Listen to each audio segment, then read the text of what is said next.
Bueno, muy bien, mis hermanos. Entonces, vamos a continuar con los mensajes a las iglesias y hoy vamos a estar indagando en las líneas santas que el Señor Jesucristo le envía a la iglesia de Tiatira.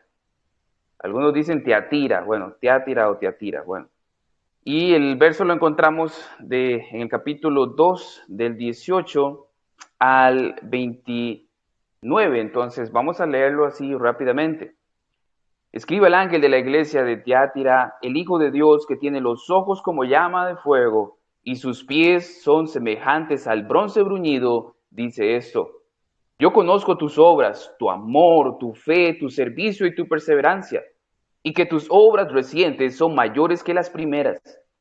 Pero tengo esto contra ti, que toleras a esa mujer, Jezabel, que se dice ser profetisa y enseña y seduce a mis siervos a que cometan actos inmorales y coman cosas sacrificadas a los ídolos. Le he dado tiempo para arrepentirse y no quiere arrepentirse de su inmoralidad. Por eso la postraré en cama y a los que cometen adulterio con ella los arrojaré en gran tribulación si no se arrepienten de las obras de ella. A sus hijos mataré con pestilencia, y todas las iglesias sabrán que yo soy el que escudriña las mentes y los corazones, y les daré a cada uno según sus obras. Dice también la escritura, pero a ustedes, a los demás que están en Tiatira, a cuantos no tienen esa doctrina, que no han conocido las cosas profundas de Satanás, como ellos las llaman, les digo que no les impongo otra carga. No obstante, lo que tienen, reténgalo hasta que yo venga. Al vencedor, al que guarda mis obras hasta el fin, le daré autoridad sobre las naciones y las regirá con vara de hierro, como los vasos del alfarero son hechos pedazos. Como yo también he recibido autoridad de mi Padre, le daré el lucero de la mañana. El que tiene oído, oiga lo que el Espíritu dice a las iglesias. Muy bien, como ya es de costumbre, vamos entonces a usar de introducción aspectos importantes de lo que se conoce de Tiátira, del lugar, de la cuestión cultural, política, etc. Tiátira significa actividad sacrificial. Ya con eso el nombre nos dice mucho. A pesar de que de Tiátira no tenemos mucha información en la Biblia acerca de esta ciudad, nada más se nombra en esta porción de la palabra en Apocalipsis, y también se nombra que la hermana Lidia, la que vendedora de púrpura, recuerdan en Hechos 16:4, ella se convirtió al Señor y dice la palabra que ella era de Tiátira. Entonces, algunos eruditos postulan que esta iglesia en Tiátira pudo haber sido fundada o por el ministerio del apóstol Pablo o tal vez por Lidia, la vendedora de púrpura que era de esa región. Pero la verdad, no hay certeza de eso, ¿verdad? Son especulaciones que se creen tanto por el ministerio tan bendecido, ¿verdad? Y poderoso del hermano Pablo, o también Dios pudo haber usado bien a la hermana Lidia para llevar el evangelio allá. Algo importante acerca de esta ciudad era que en el año 190 antes de Cristo, Tiátira era un lugar donde se hospedaban muchos soldados. Recordemos que está la isla de Patmos, el lugar más cercano a la isla era Éfeso, luego Esmirna, luego Pérgamo, y ya Tiátira viene bajando, ¿verdad? Recordemos que las iglesias de Asia Menor iban bordeando Asia Menor.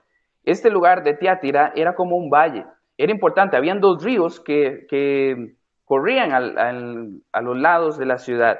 Entonces, en el año 1900 antes de Cristo, era un lugar donde se habían hospedado muchos romanos, muchos soldados, porque era un lugar estratégico para defenderse de posibles ataques enemigos y hacer que otras ciudades se prepararan para una ofensiva. Entonces era un lugar estratégico. Debido a eso, cuando entra ya más la paz a Roma, después de Cristo, deja de ser un lugar ya tan poblado por soldados romanos, pero sí se convierte Tiátira por un lugar estratégico ahora de comercio. Había muchos comercios ahí.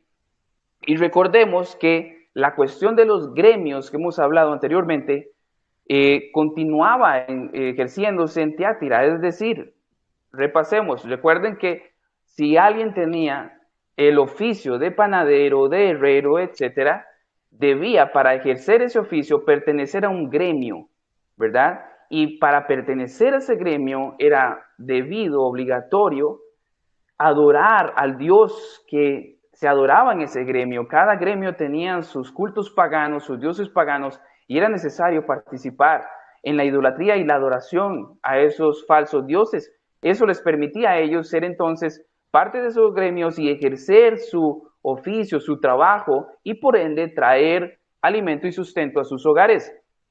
Entonces Tiatira era famosa por esos gremios comerciales. Había mucha idolatría en ese lugar, muchísima. Algunos gremios famosos que estaban ahí eran gremios de lancerías, sastrería, tintoreros. Recuerda que Lidia, la vendedora de púrpura, ¿verdad? Los vendedores de cueros, los curtidores, los alfareros, y muy importante, habían personas que trabajaban el bronce ahí. Eso es muy importante porque Cristo se describe con los pies bruñidos, ¿verdad? De bronce. Entonces, la presión de los cristianos en ese lugar para poder ejercer su fe y no congraciarse con el mundo era una presión fuerte. Los gremios, ¿verdad? En otras partes tenían, como ya dijimos, sus dioses titulares. Algunos de esos dioses, por ejemplo, era el dios Tirinos. Se cuenta que los que hacen arqueología han encontrado en estos lugares de Tiatira monedas con este dios, y las figuras en esas monedas eran un soldado o un guerrero montado en un caballo con una espada de dos filos en su hombro derecho. A ese dios se le había construido un templo en la pura entrada de la ciudad. En el primer siglo después de Cristo, este dios ya había tomado forma del dios Apolo. El dios Apolo, esto es importante, era el hijo, según la mitología griega, de Zeus. Entonces se le llamaba Apolo el hijo de Dios. Resulta que de ahí le empiezan a llamar al César, ¿verdad? Hijo de Dios. Al César le decían hijo de Dios. Lo comparaban con Apolo, el hijo de Zeus. También en esta ciudad se adoraba a la diosa Artemisa, recuerdan, la cual es famosa en el libro de Hechos, que se le llamaba Diana de los Efesios. También en Tiatira se le adoraba. No cabe duda entonces, mis hermanos, que era una ciudad de muchísima idolatría y superstición, en otras palabras, mucho satanismo. La vida religiosa pagana se centraba en cultos y banquetes idolátricos. Más aún, el que comía en esos banquetes tomaba el alimento como un regalo de los dioses correspondiente al gremio respectivo. Por tanto, la difícil posición del creyente se debía a la alternativa ante el compromiso de cumplir con las obligaciones paganas, gremiales y las exigencias de su fe cristiana. Eso debemos tomarlo en cuenta. El que se mantenía fiel, ¿verdad?, a Cristo, arriesgaba su empleo, su sustento, su prestigio, y era probablemente tenía que llevar una vida de pobreza, ¿verdad? Esto era muy común en el Asia Menor, por eso vemos que es importante retomarlo en cada estudio que vamos llevando en cada una de las iglesias. Ahora sí, tomando estos aspectos culturales, religiosos, políticos de Tiatira, ahora comencemos con el primer encabezado, que es la identificación de Cristo. El verso dice: escriba el ángel de la iglesia de Tiatira, el Hijo de Dios, el que tiene los ojos como llama de fuego y sus pies semejantes al bronce bruñido, dice esto. Hay dos perfecciones de Cristo manifestadas en este versículo. Él ve el corazón y las intenciones del corazón, y él ejercita juicio y disciplina, y también obviamente que él es divino. Él dice ser hijo de Dios. Recordemos que en ese lugar al César le decían hijo de Dios, Apolo es el hijo de Dios. Cristo está diciendo: hermanos de Tiatira, yo soy el verdadero hijo de Dios, el Dios creador de todas las cosas. Él, Cristo, con esa expresión resalta su majestuosidad y divinidad. Él, siendo Dios, se hizo hombre. Él peregrinó en esta tierra y mostró su amor al grado de morir en aquella horrenda cruz, esa muerte horrible, por amor al pecador. La forma más impresionante de su amor fue esa. Él se sujetó fielmente al Padre y fue perseverante hasta su pasión. Su obra es la más grande obra de todos los siglos. No hay obra que lo supere. Si usted nota en lo que dije amor, fidelidad, perseverancia y su obra. Son cosas que Dios le halaga a la iglesia. Pero aquí Cristo les está diciendo, ustedes me están siguiendo a mí, porque así peregriné yo en la tierra. Y los alaba por eso. Es importante que veamos el Salmo 2, por cuestión de tiempo, anótelo, pero el Salmo 2 dice lo siguiente, versículos 7 y 9. Ciertamente anunciaré el decreto del Señor que me dijo, mi hijo eres tú, yo te he engendrado hoy. Es un salmo mesiánico que anuncia la venida del Mesías, su encarnación, Dios encarnado. Y dice, pídeme y te daré las naciones como herencia tuya y como posesión tuya los confines de la tierra. Ojo el siguiente verso. Y tú los quebrantarás como con vara de hierro, los desmenuzarás como vaso de alfarero. Este es un salmo que nos ayuda con estas líneas que vamos a observar, porque Jesús menciona estas líneas al final del versículo. Tengamos eso en mente, mis hermanos. Y estas declaraciones son importantísimas. Ahora bien, Jesús no solo se presenta como el Hijo de Dios, sino también como el que tiene los ojos como llamas de fuego. ¿Qué significa eso? Recuerdan, lo habíamos visto en el estudio de Jesucristo, en el capítulo 1, versos del 9 en adelante. Jesús nos habla de su omnisciencia, ojos como llama de fuego, ¿verdad? Lo que a los hombres les cuesta ver, lo que está en el interior de su ser, Cristo no tiene absolutamente ningún problema con eso. Él lo ve todo. De hecho, algo interesante es que los antiguos creían que para gozar de una visión perfecta, creían que se requería, además de la luz exterior, obviamente para ver en la oscuridad necesitamos luz, ¿verdad? Y también se necesitaba una luz que emanada del interior de la persona. Así pensaba Platón, y es interesante que también así pensaba Agustín de Hipona. Los hermanos de Tiátira tenían eso muy claro, por lo que Platón había dicho, etc. Entonces, ellos están muy apercibidos de lo que Jesús está queriendo decir con esa expresión. Jesús les está diciendo, yo lo veo todo, yo veo su corazón, veo lo más profundo de su corazón. No hay sombra, no hay tinieblas que pueda ocultar el pecado más mínimo en el corazón del hombre, porque Jesús todo lo ve. Jesús no solamente es omnisciente, sino que también es juez, justo, y no tendrá por inocente al malvado. Él le hará justicia a los impíos y rebeldes, pagándole según sus obras. Por eso él dice lo siguiente, que él tiene los pies como bronce bruñido. Igualmente, eso lo habíamos visto en el capítulo 1 de Apocalipsis. Y recordemos que Dios, Cristo, se presenta así porque son para pisotear y triturar a sus enemigos como si fueran vasos del alfarero. ¿Recuerdan el Salmo? Lo acabamos de leer. Él de hecho lo dice al final, como vasos del alfarero son hechos pedazos, ¿verdad?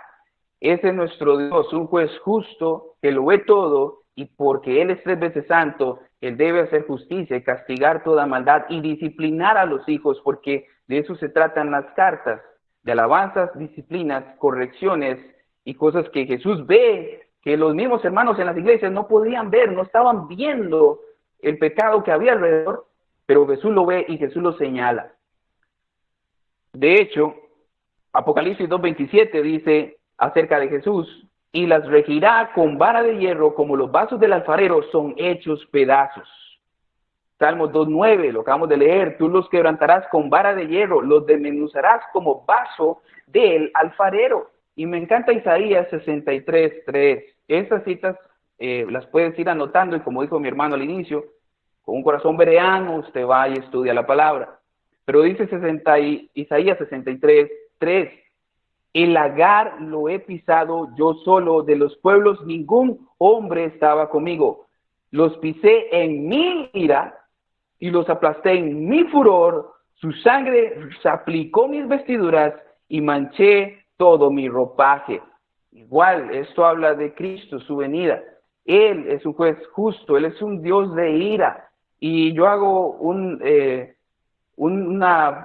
highlight, algo que remarca esto, porque muchas personas, y lo sabemos, nos han hablado por años de Dios como un Dios de amor, amor, amor, casi como un Dios hippie, un Dios de paz y amor, ¿verdad?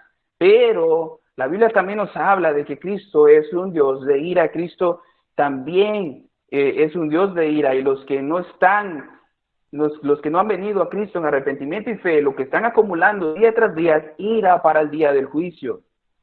Dios es un Dios de ira, y Jesús les está recordando a ellos, oigan, yo los amé en la cruz, pero también recuerden, soy santo, y porque soy santo, tengo una ira santa, piadosa, y de eso vamos a ir viendo poco a poco conforme vamos avanzando en estas líneas santas.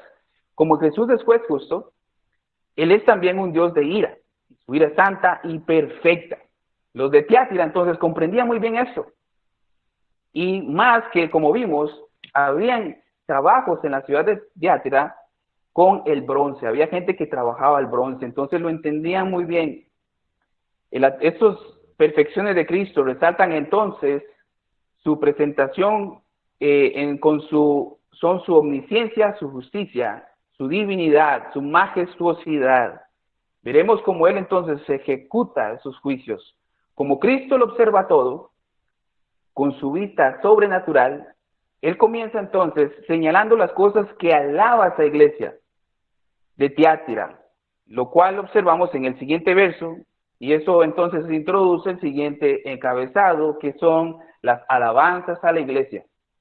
Dice entonces el verso 19, yo conozco tus obras, tu amor, tu fe, tu servicio y tu perseverancia, y que tus obras recientes son mayores que las primeras. Mis hermanos, qué hermosas alabanzas. Qué hermosas alabanzas. Todo lo contrario a las alabanzas que recibió algunas otras iglesias, como la de Éfeso, no pudo recibir esta alabanza de que conozco tu amor. Era todo lo contrario, su amor se estaba enfriando, ¿verdad? Por Cristo. Ahora, la Nueva Traducción Viviente dice, yo sé todo lo que haces.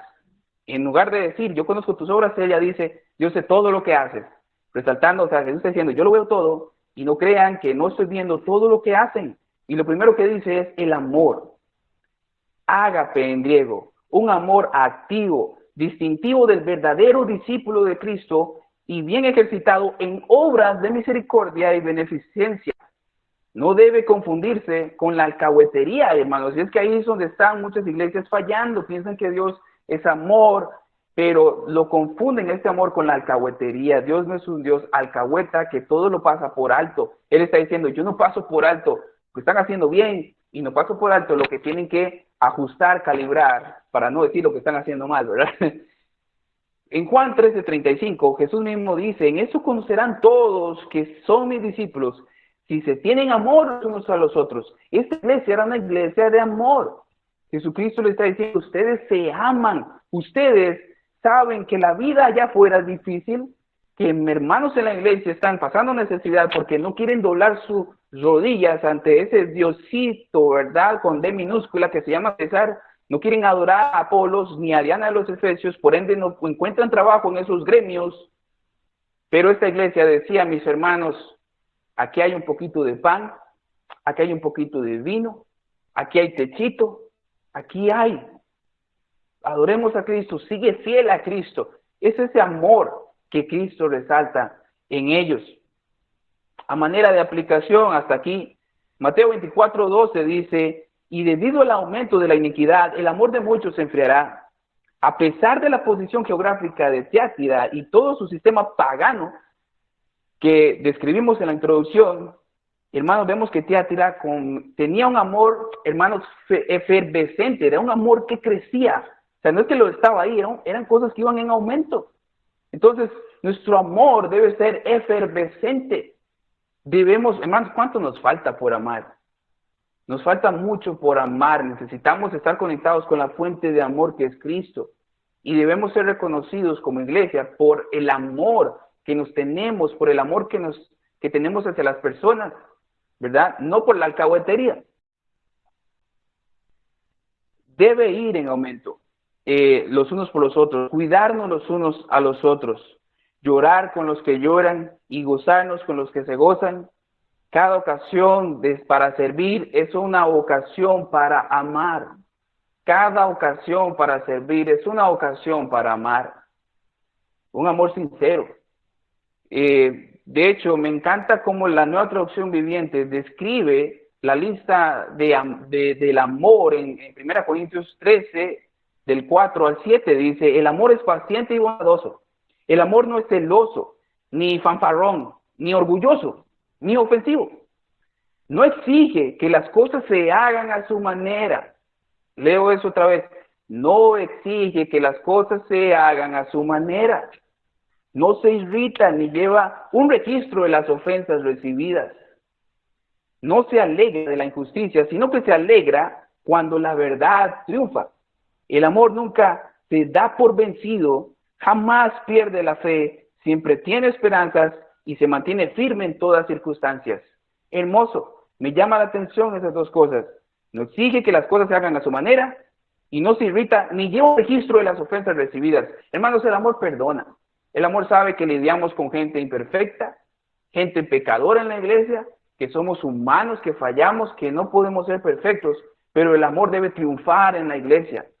Los miembros de la iglesia no deben llevar un registro de ofensa, no se ofendemos. Imagínense si el amor en la familia llevar un registro de ofensas. Hermanos, mi esposa llevaría un registro inmenso. Y no, o sea, en la familia debe haber perdón y debe haber, cuando se perdona, es cierto, no podemos borrar esas cosas de la memoria, pero cuando se traen esas cosas, salen a la memoria, no hay ningún rencor ni resentimiento.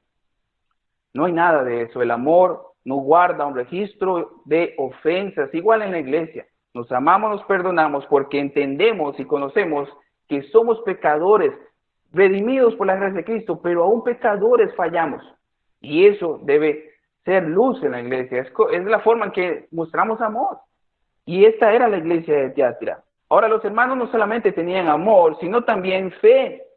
Dice, yo conozco tu fe. No como medio de salvación, eso es importante, sino como fidelidad, lealtad constante al Señor, como fruto de una comunión íntima con Él.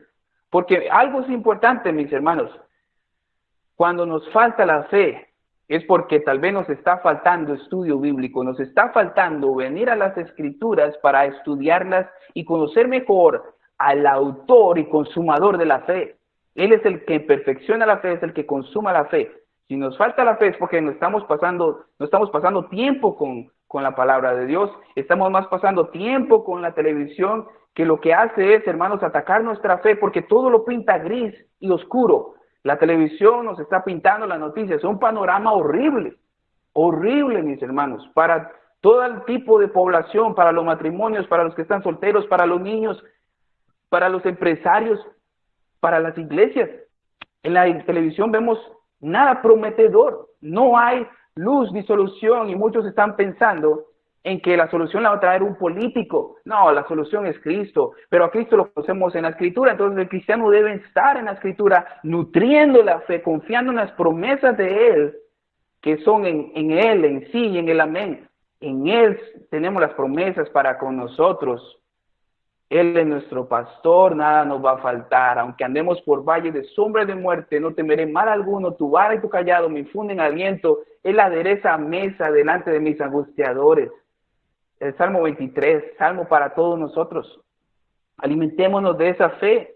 Ahora los hermanos no solamente tenían amor y fe, sino que también su servicio era fiel. Servicio, esta palabra en griego es diaconía. ¿Qué es eso? Sino el amor en acción. Servicio es amor en acción. Campbell Morgan decía que hacer mucho sin amor no es servicio, sino vanagloria. Hacer lo que nos gusta, no lo que necesita el prójimo, no es servicio, sino vanidad.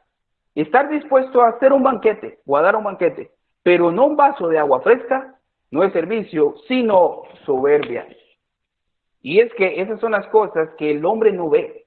podemos ver a alguien así en la iglesia y nosotros lo tendríamos como alguien muy entregado, pero solo Dios ve el corazón. Y eso es a lo que el Señor nos va a decir. Amén. Solo Él puede ver ese corazón. Y gloria a Dios por el servicio que le damos a Él, y cuidemos nuestro corazón porque de Él mana la vida. El servicio de los hermanos de Tiatira habrá un servicio desinteresado al hermano de la iglesia y al prójimo. Aquel hermano que se había quedado sin trabajo, lo ayudaban, lo acogían, estaban para él dispuestos, estaban disponibles para los hermanos. Y eso debe ser importante. Debemos servir sin quejarnos. Debemos servir no para que nos vean, no para que nos aplaudan, no para que nos elogien. Servir no mirando el punto negro en la gran hoja blanca.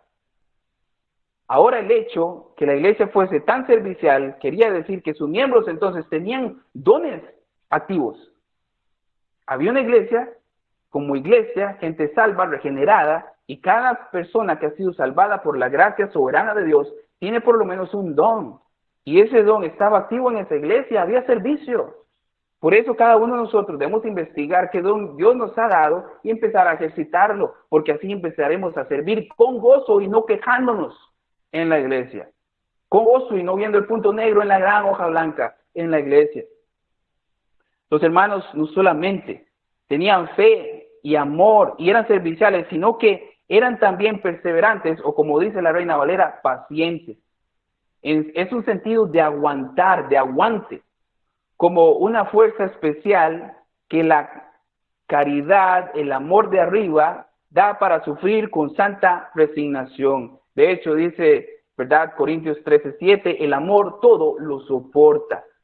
No es simplemente constancia, sino un espíritu de perseverancia alegre y de paz activa que se mantiene en medio de las circunstancias difíciles, se mantiene en medio de la crisis. En medio de la crisis es perseverante, es paciente, confía en el Señor. Alguien ha dicho que es la capacidad de estar tranquilo o quieto en medio de la tempestad. Si la fidelidad es la fe en acción, la paciencia es la condición del carácter que resulta de ella. Es la expresión de la lealtad. ¿No será también esta paciencia de que se habla aquí, la paz de espíritu y de corazón en medio de las fatigas de la vida? La vida es fatigosa, es cansada. Se vienen tiempos, mis hermanos, donde nuestra fe va a ser probada, pero debemos ser perseverantes, nutriéndonos de la palabra, creciendo, eferveciendo todas estas cosas hermosas que también tiene o tuvo la iglesia de Tiatira. ¿Somos perseverantes en el amor, en la fe, en el servicio a Cristo? ¿Estás poniendo en práctica, conoces tus dones? ¿Lo estás poniendo a los servicios de Cristo en la iglesia? Debemos, mis hermanos, tomar esto en cuenta, porque nutriéndonos de la palabra de Dios, confiando en Él, sabemos que para su gloria, porque Él es el autor y consumador de la fe, vamos a aguantar hasta el final, a ser perseverantes hasta el final. No sabemos cuál va a ser el final de nuestras vidas, pero sí sabemos que debemos ser perseverantes. Hechos 13:5 dice, sea vuestro carácter sin avaricia, contentos con lo que tenéis, porque Él mismo ha dicho, nunca te dejaré ni te desampararé. Los hermanos no solamente tenían amor, fe, eran serviciales, perseverantes o pacientes, sino que también esas cualidades piadosas iban en aumento. Hermanos, es que eso es maravilloso. No solamente estaban ahí, sino que eso estaba eferveciendo, iba en aumento. Las obras actuales son mejores que las pasadas, dice el texto. La Nueva Traducción Viviente dice, yo veo constantes mejorías en sus cosas, en estas cosas. Me encanta eso. Yo veo constantes mejorías. Cristo está viendo y está diciendo, wow, lo están haciendo bien, pero wow, hoy lo están haciendo mejor. ¡Qué bien! Y para mi gloria. Lo están haciendo cada día mejor. Hermanos, qué hermosas alabanzas. Qué hermosas alabanzas. Todas esas virtudes iban en aumento. Lo contrario de Éfeso. Éfeso más bien estaba decayendo en ese amor por Cristo, en esa entrega sincera, fiel a Cristo. Hermanos, en resumen, eso es crecimiento espiritual. Debemos madurar y crecer espiritualmente. Es negarse a uno mismo, es seguir a Cristo, sirviendo a los demás desinteresadamente. Hermanos, Yo no sé usted, pero cuánto me falta a mí. Necesitamos de su gracia. Somos polvo, como oraba mi hermano pastor ahorita. Necesitamos de su gracia para poder imitar estos hermanos de Tiátira, que estas cosas maravillosas iban en efervescencia, iban creciendo en aumento. Como vimos, mis hermanos, Cristo, quien lo ve todo, no solamente ve lo eficiente, sino que también ve lo deficiente. Ahora les reprocha lo que está mal en su congregación, lo cual nos lleva al tercer encabezado, los reproches, o el reproche más bien, el reproche.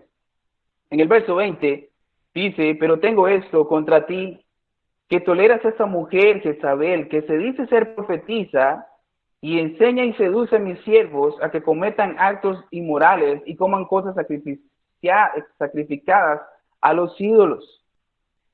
La Reina Valera del 60 dice, pero tengo unas pocas cosas contra ti. Note la pluralidad. Tengo unas pocas cosas. La Nueva Traducción Viviente dice, tengo una queja contra ti. Y esa, junto con la versión de las Américas, que es la que nosotros usamos, es la interpretación correcta. Era una sola cosa. No era muchas cosas, era una. ¿Cuál era esa queja? La tolerancia. ¿La tolerancia a qué? A las doctrinas de Jezabel, quien se llamaba o se hacía ser una profetisa. El nombre Jezabel significa deshonesta. Representa la unión de la idolatría con el liderazgo, ¿verdad? Lo vemos en el Antiguo Testamento y aquí ya estaba el mismo problema. Aquí viene algo, mis hermanos. Yo en lo personal dudo que algún judío gentil en este momento de la historia Tiátira le haya puesto una hija a Jezabel. Ellos conocían el Antiguo Testamento y sabían la historia de Jezabel, sus horribles conductas, y no creo que le hayan puesto a una hija a Jezabel. Lo mismo que cuando aparece Judas y hizo todo lo que hizo Judas. ¿Cuál padre le va a poner al hijo Judas? Ahora hay quienes piensan que Jezabel fue alguien en la iglesia, alguien literal, alguien que estaba ahí de nombre Jezabel. No lo sabemos en cierta manera si es algo simbólico o fue realmente alguien literal en la iglesia que se llamaba Jezabel.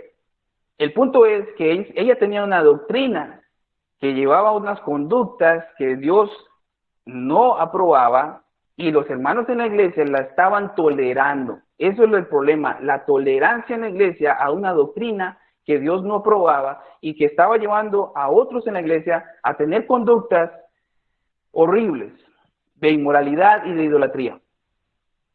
La doctrina, de hecho, que lleva a la inmoralidad y a comer a lo sacrificado a los ídolos. Recuerden que la palabra doctrina es importante en las cartas a las iglesias. Al ella autoproclamarse profetisa, ella quería de esa manera ejercer autoridad para influenciar a los miembros de la iglesia a la idolatría y a comer y a caer en inmoralidad, o más bien al revés, a la inmoralidad y caer en idolatría, porque ese es el orden que la palabra de Dios nos lo enseña. Entonces, ¿quién fue ella en el Antiguo Testamento? Yo sé que usted lo sabe, tiene una idea, pero vamos a repasar obras de ella del Antiguo Testamento, y eso lo encontramos en Primera de Reyes del capítulo 16 al capítulo 22, y también en Segunda de Reyes vemos a Jezabel nombrada, por ahí del capítulo 9, verso 22 también. Entonces, le facilito un resumen que hice de ella. Ella fue hija de Ed Baal, un rey pagano. El rey Acab la toma por mujer y Jezabel lo lleva a adorar a Baal, el cual fue un dios pagano, el cual le rendían culto con actividades sexuales ilícitas y banquetes de comidas dedicadas a Baal. Entonces, tras de que Acab, dice la Biblia, había hecho lo malo ante Jehová, aún más que sus padres, Jezabel aumentó esa maldad en Acab, la elevó a la segunda potencia. Tras de que Acab estaba haciendo las cosas re mal, más mal que sus antepasados, Jezabel aumenta eso a la segunda potencia.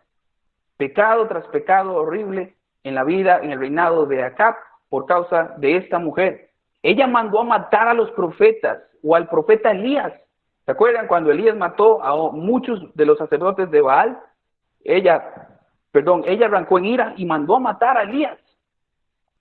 En una ocasión, Acab codició la viña de Nabot Y llega acá todo triste y que Jezabel lo ve, pero ¿qué te pasa? Y ya le cuenta, pero tú eres rey. Entonces esta Jezabel hace unas cartas y injuriando, calumniando a Nabot, diciendo que él blasfemó contra Jehová, blasfemó contra el rey, la envía con unos delegados también corruptos para que encuentren dos testigos corruptos, gente mala que se invente que es cierto, y manden entonces a apedrear a Nabot. Al morir entonces Nabot, le dice ella a Acab, ahí está la viña, agárrela, qué mujer más malvada. Muerto Acab, el siguiente en el trono fue su hijo Ocosías, hijo de él con Jezabel, y Jezabel lo influenció también a pecar contra el Señor, sirviéndole entonces él a los Baales, consultándole a ellos en lugar de consultar al Señor de los ejércitos. De hecho, en Segunda Reyes 9:22, ella es llamada hechicera. Llevó a Israel a prostituirse y a pecar contra Jehová.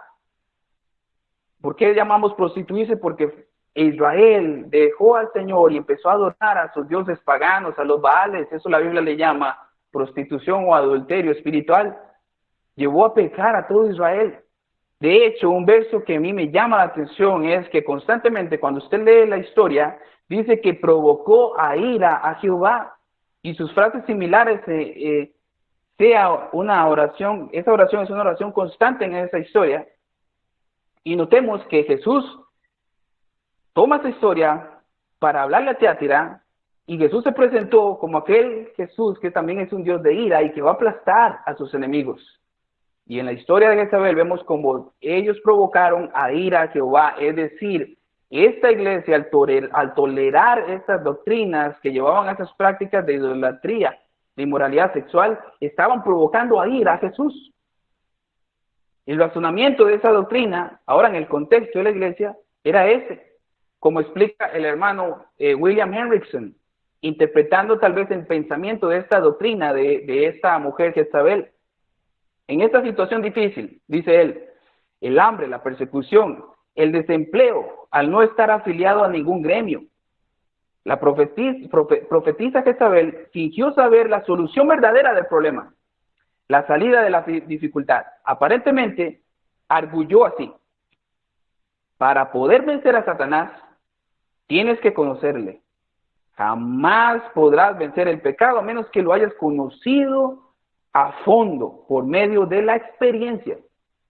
En pocas palabras, un cristiano debe aprender a conocer las profundidades de Satanás. Por tanto, asiste sin falta a las fiestas de los gremios y comete fornicación y continúa siendo cristiano, o mejor dicho aún, llega a ser un cristiano mejor. Y es más o menos lo que el hermano William Hendrickson conjetura del pensamiento de esta doctrina. Por eso es importante conocer el contexto cultural, político, de que ellos estaban. Entonces era un pensamiento, una doctrina dentro de la iglesia muy tentativo, porque entonces las personas abrazaban este pensamiento y iban a decir, bueno, parece que tiene sentido, Dios es amor, ya Él murió en la cruz, Él me perdonó. Bueno, para traer sustento a mi familia, parece que Jezabel tiene razón, hagamos eso. Era la misma corriente del pensamiento también de los nicolaitas. ¿Se acuerdan? Habíamos dicho que posiblemente ellos podían pensar así: decir que César es Señor no es nada. De por sí Dios ve en nuestro corazón y Él sabe que no lo decimos en serio, así podremos vivir en paz con el imperio romano y tendremos trabajo y comida y nuestras vidas no correrán peligro. Mis hermanos, era un pensamiento gnóstico. Los gnósticos pensaban que lo que le pasa al cuerpo no va a impactar negativamente el espíritu, ¿verdad? Ellos olvidaron la distinción entre comunicación y comunión con los paganos. Son dos cosas diferentes, comunicarse con paganos que tener comunión con paganos. También olvidaron entre comprar o comer viandas sacrificadas a los ídolos y participar en los banquetes idolátricos. Eso es otra cosa. Y lo que es peor, inducía a los otros creyentes a una relajación moral y a la idolatría. Dice 1 Corintios 8:10, porque si alguien te ve a ti que tienes conocimiento sentado a la mesa en un templo de ídolos, ¿No será estimulada su conciencia si es débil a comer lo sacrificado a los ídolos? Era la exhortación que Pablo le hacía a los corintios, por amor al hermano, cuidarse de esas prácticas que otros iban a interpretar mal, iban a caer en las idolatrías y abominaciones. Este era más o menos el pensamiento de que se estaba dando en la iglesia, y la iglesia lo estaba tolerando. Hermanos, ese reproche es muy importante. Dios les está acusando de inmoralidad sexual, de inmoralidades y de idolatría. Tiatira estaba cayendo y tenía miembros así, los estaban tolerando. Esta Jezabel primero los seducía a la inmoralidad y luego los llevaba a la idolatría. En Pérgamo pasó algo parecido, recuerdan, con la situación que vimos ahí, también de manera simbólica con Balaam. En la iglesia de Pérgamo lo pone diferente, primero la idolatría, luego la inmoralidad sexual. Aquí es diferente, primero la inmoralidad sexual, que los llevaba luego a la idolatría. Como aplicación, mis hermanos, la falsa doctrina ofende a Cristo, lo puede provocar a ira, trae pecado y juicio a los que abracen cualquier falsa enseñanza en la iglesia. Los gnósticos solían pensar así, ¿verdad? Yo hago con mi cuerpo, lo que yo hago con mi cuerpo no afecta al espíritu. De igual manera, muchos en la iglesia podrían empezar a abrazar así, porque interpretan mal, por ejemplo, Romanos 6:15, que dice, ya no vivimos bajo la ley, sino bajo la gracia. Muchas personas dicen eso, entonces se hacen antinomianos, gnósticos, porque quitan la ley moral, ¿verdad? Lo cual es anticultural. Hay muchas corrientes, ¿verdad? Cómo suavizan el día del Señor. Y no tomamos el día del Señor en vano, en serio, perdón, lo menospreciamos. Yo fui en cierta manera un poco víctima del antinomianismo, y no tomaba tan en serio este mandamiento que se mantiene perpetuo, que está en el Decálogo, que es el cuarto. Muchos pueden decir que tienen una sana doctrina, pero ¿de qué sirve también si de lunes a sábado la niegan, congraciándose con el mundo, participando en sus fiestas, en sus cosas? Porque recordemos, una cosa es tener una comunicación con los paganos, otra cosa es participar en todo lo que ellos hacen.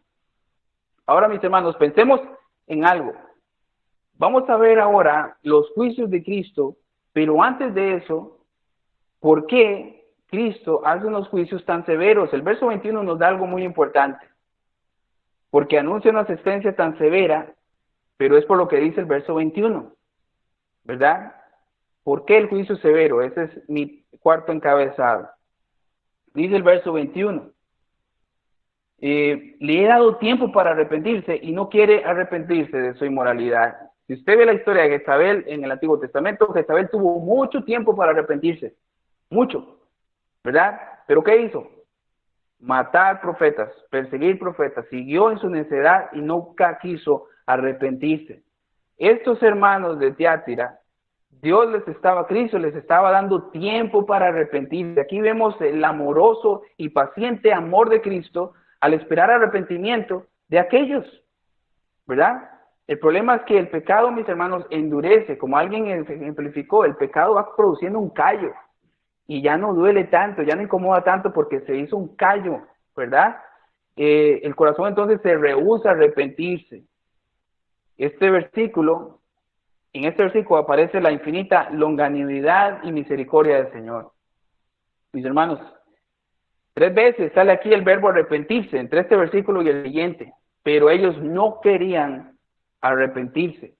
Dice Romanos 2, 4 al 5, o tienes en poco las riquezas de su bondad y tolerancia y paciencia, ignorando la bondad de Dios que te guía al arrepentimiento, pero por causa de tu terquedad y tu corazón no arrepentido, estás acumulando ira para ti en el día de la ira y en la revelación del justo juicio de Dios. A ellos les había tocado enfrentarse a un Jesús de ira, lo estaban provocando a ira, lo habían provocado a ira, no querían arrepentirse, y Jesús, que ve sus corazones, como él se describió, y como este que tiene los pies de bronce bruñido, ¿verdad? Está ahora diciéndoles, yo les di tiempo para que se arrepintieran, no quisieron arrepentirse, ahora sí, yo voy a hacer algo. Hermanos, no sé si alguien tendrá algún pecado oculto en su vida, pero Cristo lo ve. Cristo ve lo que hay escondido, no solo en su celular, no solo en correos electrónicos, no sé, en su historial de YouTube, en su historial de Facebook. Eso lo podremos esconder ante los hombres, pero Dios ve lo que está escondido en nuestro corazón, y si no nos arrepentimos, ¿qué nos exime de consecuencias como las que estamos a punto de ver? Nada. Nuestro Dios también es un Dios de ira, un Dios amoroso, que al que toma por hijo lo disciplina. Muchos buscan, de hecho, ¿y qué es lo que está pasando en las iglesias? Por estar tolerando estas cosas. Hay iglesias que han hecho de sus cultos una discoteca y están adorando a los baales, están teniendo inmoralidades sexuales o provocando a sus miembros a inmoralidades sexuales, lo cual es también un ídolo en sí. Muchos buscan también en las iglesias un club social, y las iglesias ofrecen esos clubes sociales a ellos porque lo que les importa es la cantidad y no la calidad. Muchos buscan hacer la obra del Señor Dios también, haciendo rifas, atrayendo ovejas con discursos psicológicos, tratando de poner de curitas en la herida, cuando la grave herida en el corazón de las personas es el pecado. Probablemente muchas iglesias se volverán exclusivos y no inclusivos por hacerle caso al César, con esto que se viene del código QR. Muchas iglesias ya no predican sobre el pecado. Ahora encontramos coaching, humanismo, liberalismo en las iglesias, todo por imitar las congregaciones que más están creciendo en número, aún en la pandemia, lo cual ya hemos hablado. Eso es pragmatismo. Segunda de Pedro 3:9 dice: el Señor no tarda en cumplir su promesa, según algunos la tienen por tardanza, sino que es paciente para con ustedes, no queriendo que nadie perezca, sino que todos vengan al arrepentimiento. Como una nota aquí en este versículo, esos todos son los elegidos en el contexto de la carta y en el contexto bíblico, que Dios está esperando que vengan al arrepentimiento para entonces Él venir en su gloria. En el mensaje de la iglesia de Pérgamo vimos que Jesús dijo algo como: o lo disciplinas tú o lo hago yo. ¿Recuerdan? Eso lo vimos. En este mensaje, Cristo no está hablando así a la iglesia.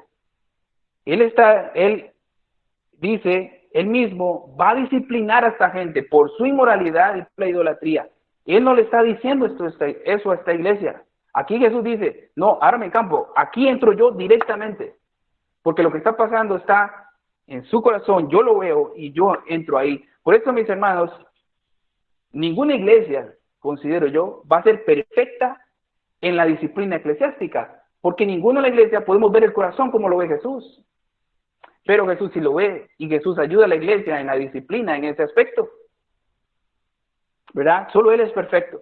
Ahora, yo tal vez conjeturo aquí, que tal vez los hermanos estaban exhortando o hablando con esas personas, diciéndole: eso no es correcto, esa doctrina no está bien, mira lo que están haciendo, pero no ejercían disciplina. Entonces, en ese sentido, estaban tolerando.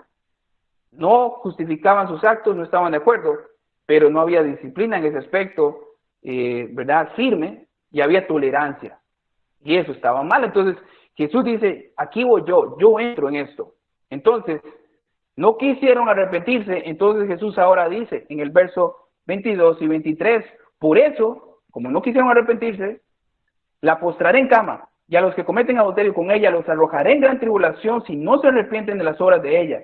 A sus hijos mataré con pestilencia, y todas las iglesias sabrán que yo soy el que escudriña las mentes y los corazones, y les daré a cada uno según sus obras. Tremendo eso. Serán arrojados en cama. Ahí aquí entra el juicio de Dios. Jesús está diciendo: iglesia, en esta disciplina entro yo directamente. Y eso es lo que voy a hacer. El castigo es justo. ¿Por qué? Dice que será arrojada en cama. La postraré en cama. Se cree que los cultos paganos de ese entonces habían banquetes y ellos se postraban en el lecho del banquete, parte del rito satánico a ese ídolo. Luego el Dios les daba banquetes como un regalo. Entonces Cristo le está diciendo a ellos: ustedes se postran en los lechos de los banquetes y en los lechos de las fornicaciones y adulterios. ¿Sí? Entonces yo los voy a poner en un lecho, y de ahí les va a costar levantarse. No se van a levantar. El castigo era justo, ¿verdad? La pena En pena de tal pecado, el Señor la arroja en cama, donde tendrá enfermedad, dolor, sufrimiento. Es muy similar, de hecho, al juicio que hizo Dios por el hijo Ocosías. Leo para ustedes, según Reyes 1, del 1 al 4.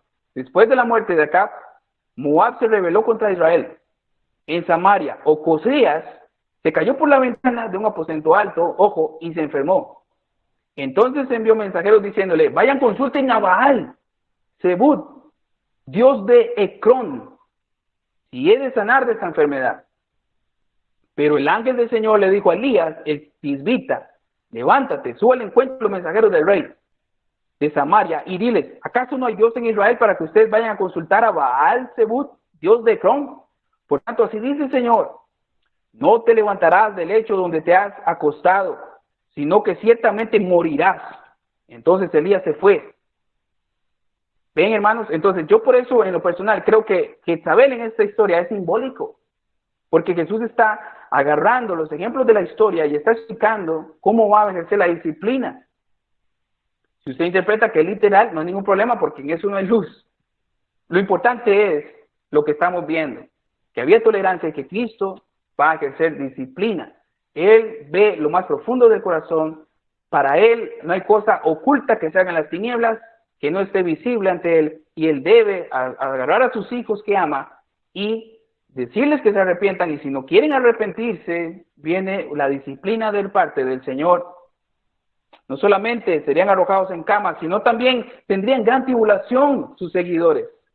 Tendrán gran tribulación. Sus seguidores tendrán gran tribulación semejante a la de ella. De hecho, en Éxodo 21:18 o Jueces 8:3, vemos que caer en un lecho es sinónimo de enfermar gravemente por no haberse arrepentido, porque ellos tampoco querían arrepentirse. No solamente iban a ser arrojados en cama sus seguidores o en estas tribulaciones, sino que sus hijos también. Sus hijos probablemente son aquellos que a quienes ella había traído la membresía. Tal vez ella había traído personas a la iglesia, habían sido miembros de la iglesia, sus hijos espirituales, entre comillas, pero habían abrazado sus doctrinas y se habían ido en pos de sus fornicaciones y su adulterio, y a ellos también le venía la disciplina, ¿verdad? Iban a enfermar gravemente. Igual, mis hermanos, como sucedió al hijo de Jezabel, Ocosías. Dios lo disciplinó así. Pero ahora Jesús dice, recordemos lo que dice el texto, y todas las iglesias sabrán que yo soy el que escudriña la mente y los corazones, y les daré a cada uno según sus obras. Este juicio del Señor debe ser un ejemplo y un aviso a todas las iglesias. Jesús está diciendo, esto que va a pasar aquí va a ser tan tremendo que todas las iglesias de Asia Menor lo sabrán. Las iglesias iban a leer esto, hermanos. Y yo estoy seguro que iban a estar a la expectativa de esos juicios, porque el juicio ya había dado, la sentencia ya era dada. Dios dio tiempo al arrepentimiento y no quisieron arrepentirse, entonces eso pasó sí o sí. Y hermano, eso trajo cuidado a la iglesia, un despertar, un temor santo hacia Dios, quien es amor, pero también es fuego consumidor. Como aquella historia en Hechos, donde aquellos dos vendieron un terreno y vinieron y le mintieron al apóstol y cayeron muertos. Y los jóvenes los tuvieron que llevar y enterrar. Él escudriña las intenciones del corazón. De hecho, Jeremías 7:10 dice, yo, el Señor, escudriño el corazón, pruebo los pensamientos para dar a cada uno según sus caminos, según el fruto de sus obras. Es lo que Jesús está diciendo, está citando al profeta. Cristo también ahora alienta a los que no están en esa doctrina, a los que no están en esa corriente, les alienta diciéndole que no les va a poner otra carga. ¿Sí? Dice el 24. Pero a ustedes, a los demás que están en Tiatira, a cuantos no tienen esta doctrina, que no han conocido las cosas profundas de Satanás, como ellos la llaman, les digo que no les impongo otra carga. ¿De qué carga está hablando Jesús? Bueno, Jesús dice, mi yugo es fácil y ligera mi carga. También es una palabra que es muy parecida a Hechos 15, 28 y 29. Leo para ustedes. Porque pareció bien al Espíritu Santo y a nosotros no imponerles mayor carga que estas cosas esenciales, que se abstengan de lo sacrificado a los ídolos y de sangre y de la carne de animales que han sido estrangulados y de fornicación. Y se guarden de tales cosas, harán bien, pásenla bien. En el contexto sabemos que habían judaizantes que estaban llevando las iglesias a decirles, no, tienen que circuncidarse para ser salvos. Y en este concilio de Jerusalén, ellos dicen, no, es por gracia. Ahora sí, no les vamos a poner cargas, solo esta. Guárdense de la idolatría, guárdense de comer esas cosas y guárdense de la fornicación, manténganse puros sexualmente y puros espiritualmente. Jesús le está diciendo entonces a la iglesia, lo que ustedes están haciendo, lo están haciendo bien. Más bien esas cosas van en aumento. No les voy a poner otra carga. Ahora tengan cuidado, no se pongan legalistas. No agarren a esos que están en esta doctrina y les pongan reglas aquí o allá, porque de eso no se trata. De hecho, de eso fue el concilio. De quitar esas reglas, esas cosas legalistas que los judíos estaban poniendo en la iglesia. Jesús les está diciendo, tengan cuidado, no se vuelvan legalistas, sigan haciendo lo que están haciendo. Con estos yo me agarro, ¿verdad? Pero les advierte, sigan así. Ahora vienen las promesas, que es mi último encabezado, para ir terminando. Al vencedor, al que guarda, dice 25, no obstante lo que tiene, reténgalo hasta que yo venga. Al vencedor, al que guarda mis obras hasta el fin, le daré la autoridad sobre las naciones y la regirá con vara de hierro, como los vasos del alfarero son hechos pedazos. Como yo también he recibido autoridad de mi Padre, y le daré el lucero de la mañana. El que tiene oído, oiga lo que el Espíritu dice a las iglesias. Hermanos, dice Jesús, lo que tienes, reténlo. Esa palabra es, agárrenlo con fuerza. Les está diciendo, ustedes están volando, como decimos los chicos. Su amor, su fe, su servicio, su perseverancia, todas esas cosas van en aumento. Reténganlo hasta el fin. Si tienen que morir por causa de Cristo, sigan así, pero reténganlo hasta el fin o hasta que yo venga. Pero sigan así. Y les tengo dos promesas. Y dice que le dará autoridad sobre las naciones. ¿Recuerdan el Salmo? Cómo el Padre, el Salmo 2, versos del 7 al 9, cómo el Padre les dio la autoridad a Jesús sobre las naciones. Bueno, los discípulos de Tiatira también iban a ser parte de esa autoridad mesiánica, porque en Cristo Jesús también somos coherederos con Cristo, ¿verdad? Y reinaremos con Cristo, dice la Biblia. Y recordemos al vencedor, como lo hemos dicho, el vencedor es el que ha nacido de nuevo. ¿Qué es lo que vence al mundo sino nuestra fe? Dice el apóstol Juan. Son los cristianos verdaderos. Ustedes son vencedores. Y esta promesa es para usted. Reinarán conmigo. Cristo está reinando. Ya. La autoridad se la dio el Padre. Él está reinando desde ya. El cristiano entonces está en Cristo.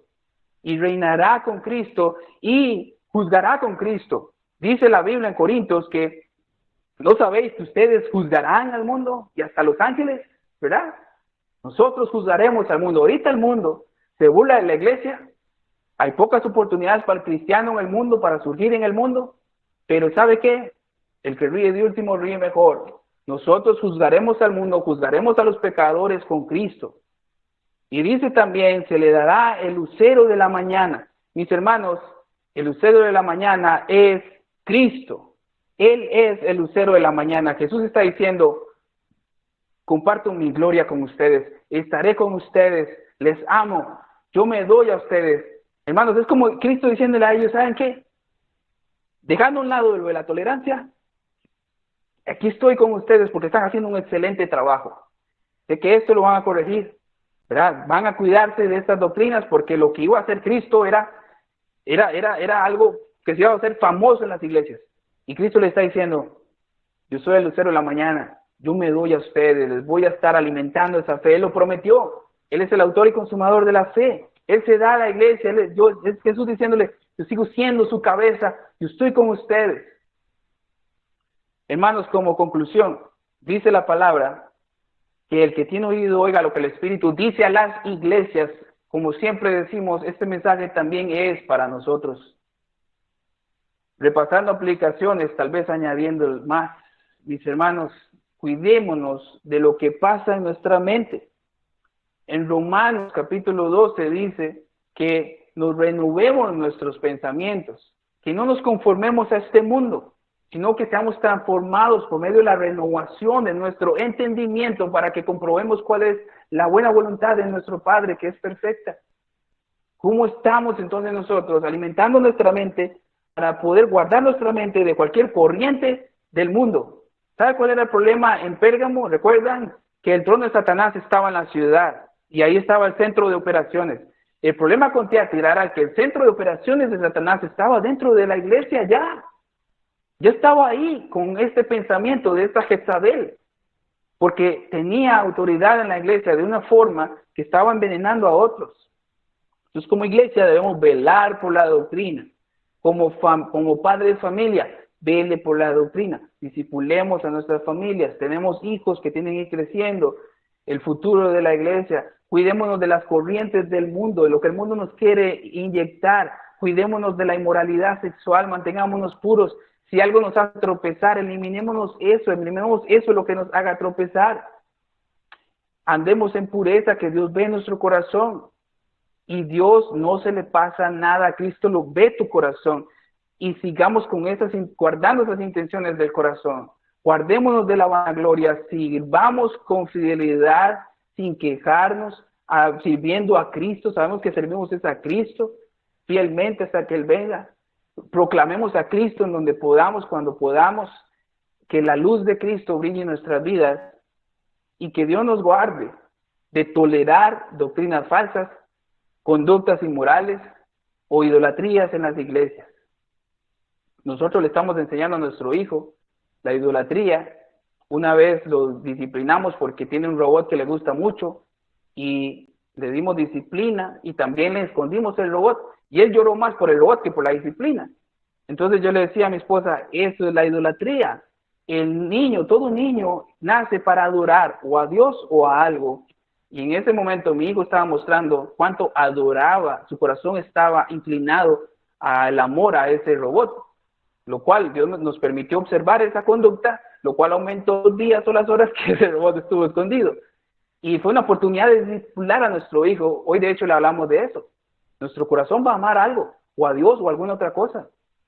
Hermanos, si la idolatría ahora puede estar en nuestro corazón, podemos estar en la iglesia y aparentar que estamos bien, aparentar que estamos adorando a Dios, pero tal vez nuestro corazón está apartado, y si algo lo tiene apartado, ese algo es ya idolatría. Entonces cuidemos nuestro corazón, porque de él mana la vida. Entre que Cristo nos guarde de cualquier objeto que pongamos nosotros nuestros afectos en él. Todos nuestros afectos tienen que estar enfocados en Cristo, dirigidos a Cristo todos los días de nuestra vida. Oramos. Señor y Padre amado, Señor, tremenda esta carta, Señor, a Tiatira. Señor, hemos visto cómo el pecado de ellos era tolerar esa doctrina que hacía que los miembros tuvieran esa conducta horrible de inmoralidad y de idolatría. Pero, Señor, a mí me cautiva, me motiva, me apasiona ese amor que ellos tenían, esa fe, esa perseverancia, ese servicio, mi Señor, que iba en aumento. Señor, nos hace falta tanto ser como Tiatira, como esos hermanos en ese aspecto. Ayúdanos a amar más, a entregarnos más. Señor, amar a los hermanos, a las personas que vemos, porque si no amamos a quien vemos, ¿cómo vamos a decir que amamos a Dios a quien no vemos? Ayúdanos, guárdanos de las malas doctrinas. Por eso ayúdanos a meditar en su palabra, cada vez más, amar su palabra, que su palabra esté inundando nuestra mente, de manera que estemos, Señor, apercibidos si hay alguna corriente del mundo que queramos, sin darnos cuenta tal vez, abrazar.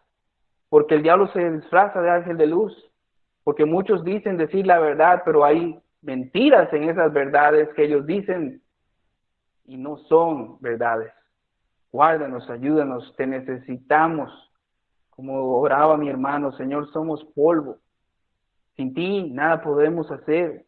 Auxílianos, guárdanos. Es una tarea, Señor, imposible en la carne, pero posible en el Espíritu. Ayúdanos, Señor. Estamos en medio de una cultura que quiere llevarnos a la idolatría, que quiere llevarnos a la inmoralidad sexual.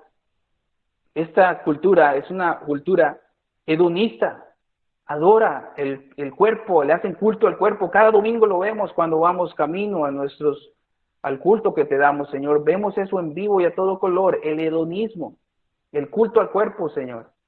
Hay liberalismo teológico, Señor. Hay humanismo y psicología, Señor, en la iglesia, en los púlpitos. Guárdanos de eso, ayúdanos a ser bíblicos. Y, Señor, estar, Señor, siempre sentados y cómodos y a gusto en lo que tu palabra nos dice. Aunque nuestros sentimientos estén incómodos, debemos estar siempre, Señor, aceptando lo que tu palabra dice. Sin quitarle, sin ponerle a ella, guárdanos.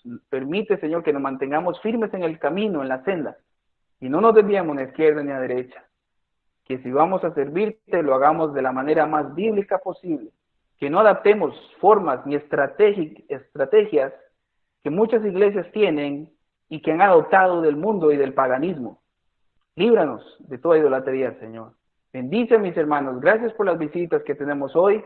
Y, Señor, si alguien ve este mensaje y tú le llamas al arrepentimiento, Señor, concédele la fe.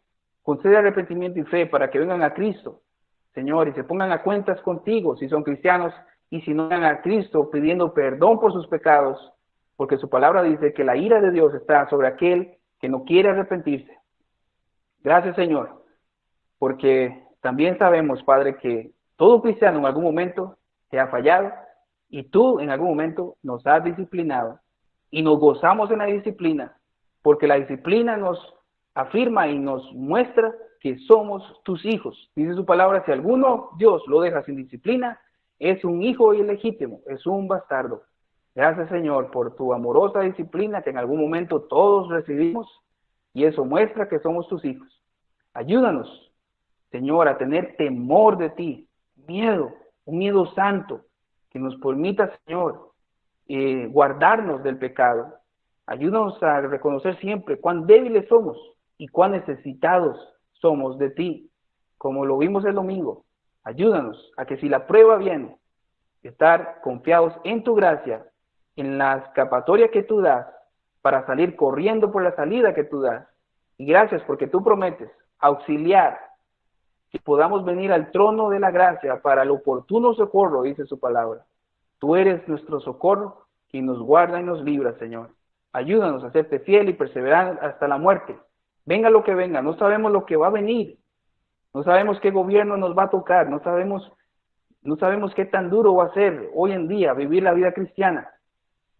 Señor, no lo sabemos, pero sí sabemos que si estos hermanos de Tiatira iban bien y sus obras eran mayores, a pesar de este contexto histórico tan tremendo, nosotros también podemos en tu gracia, Señor, y sobre todas estas cosas que hemos orado y pedido a ti, ayúdanos a hacerlo, pero para tu gloria.